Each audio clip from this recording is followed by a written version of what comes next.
not gonna let it go. Let it go. You call me a cheater, bitch. God, yeah. And turned around and called me a bitch. Very annoying and immature.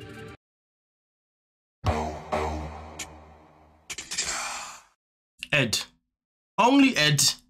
Ed will always be the one to cause trouble, always the one with the foul mouth. You know, I would love to see Ed have this type of energy when there's no cameras around, there's no security guards around. I would love to see if this is the type of energy he gives people when it's in that situation.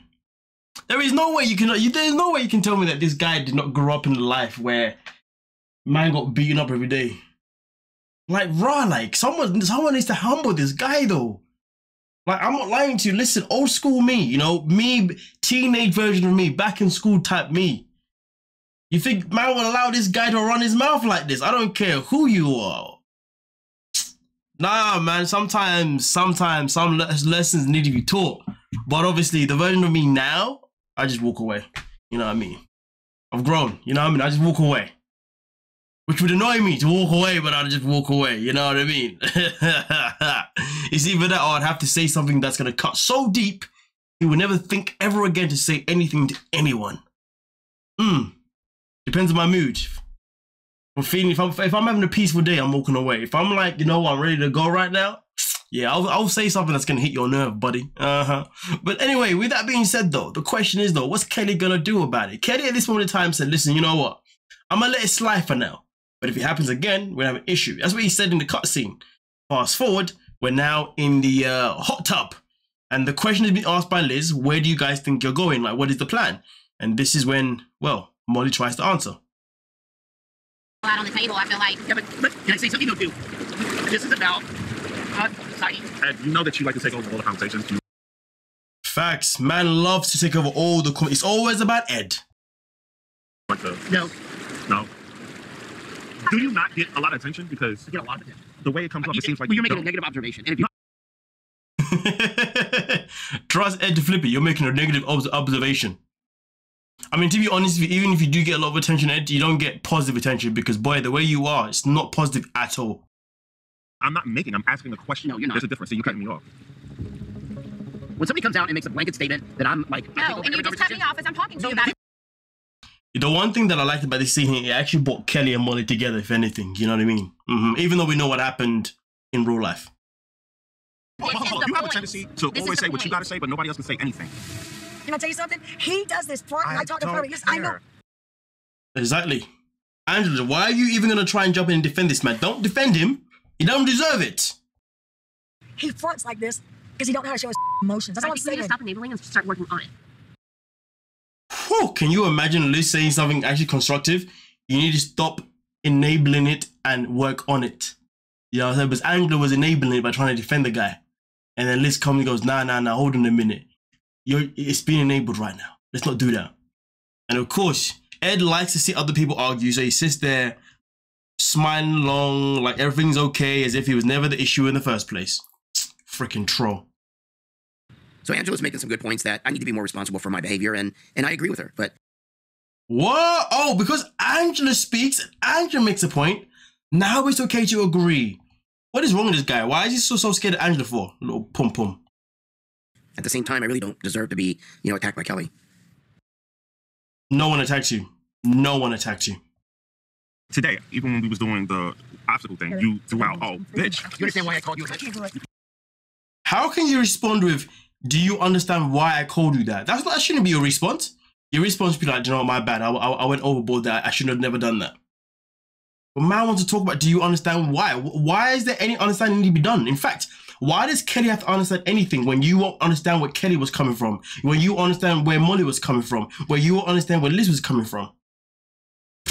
This guy. Well, explain something, and then that's going to be the last time you're going to do that. Whatever, man. Don't I'm letting you know, right? No, you're not going to talk down to me. I'm not Liz. You better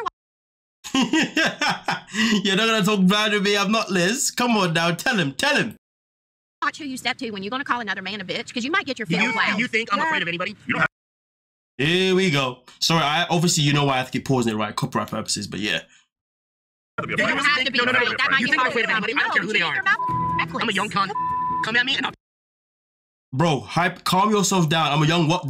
Come at me. Be quiet. Take it down. He I don't is care how not old you are. He's gonna roll and do cartwheels. I don't know what he's talking about. Why are we arguing tonight? He's just insane. Because you called me a cheater. It was a stupid game. You high five with your I never called you. No, no, lie to you. The whole cartwheel comment that had me rolling though. I was gonna do cartwheels. I don't know. That was too funny. I never called you. Because they knew it. You made a full statement, but you never did that. She said, I was like, and I gave her a Guys, shut the up. Uh-oh, Angela has spoken, so everybody must listen. Shut the F up. I mean, listen, at the end of the day, it's a very simple situation, you know what I mean? Like, Ed is always the problem in every episode is about. Bear in mind, this isn't even a tell. Usually the tell, he caused a whole kerfuffle between everybody. This time, literally episode 2, they were in a hot tub, which Ed got in naked originally as well, may I say. Disgusting. And he's already causing issues. Honestly, Ed is I definitely dislike Ed more than anyone else. He's the most draining person to ever watch. He's the only person that honestly, I feel like everyone that I never want to see on 90 Day ever again. You know what I mean? He's such a cringe factor. Everything about him is disgusting. There's nothing about him that's polite. There's nothing about him that is freaking pleasant. Every single thing about him is an irritation. All he ever wants to do is pick on other people's buttons. All he ever wants to do is fake, is pretend he has this facade of being a tough guy. You know what I mean? Thinking that he's this, and that. Walking around thinking, what, just because you're short and like you've got some sort of medical condition, you think that puts you above everybody else? Are you dumb? Are you mad? Like, are you actually okay? Ed is literally a bad representation to people who may have a similar condition to him or whatnot. Bad representation. He has no respect for women. Unless your name's Angela Dean, apparently. He has no respect for other people's personal space. He has no respect for what comes out of his mouth. He's hardly ever apologetic. He thinks the world revolves around him. You know, I could be here forever. I could go on and on and on. But I'm not going to do that. Because I've said what I've said. And that's that. The question is, what are you guys going to say? What's your opinion? Who do you think was right and who was wrong? Was Kelly right to finally bring it up to Ed and say, hey man, you called me a BTCIH? Or do you think that Kelly was in the wrong for doing that? And do you think that Ed was correct by questioning Kelly's frustration with him? And also at the same time, do you agree with the fact that, just like Kelly and Molly said, you never let anyone else speak? It's always about you. And also, the one I liked the most was Liz Wright, that his behavior gets enabled rather than gets worked on. Let me know. But with that being said, don't forget to like, subscribe, and of course, peace.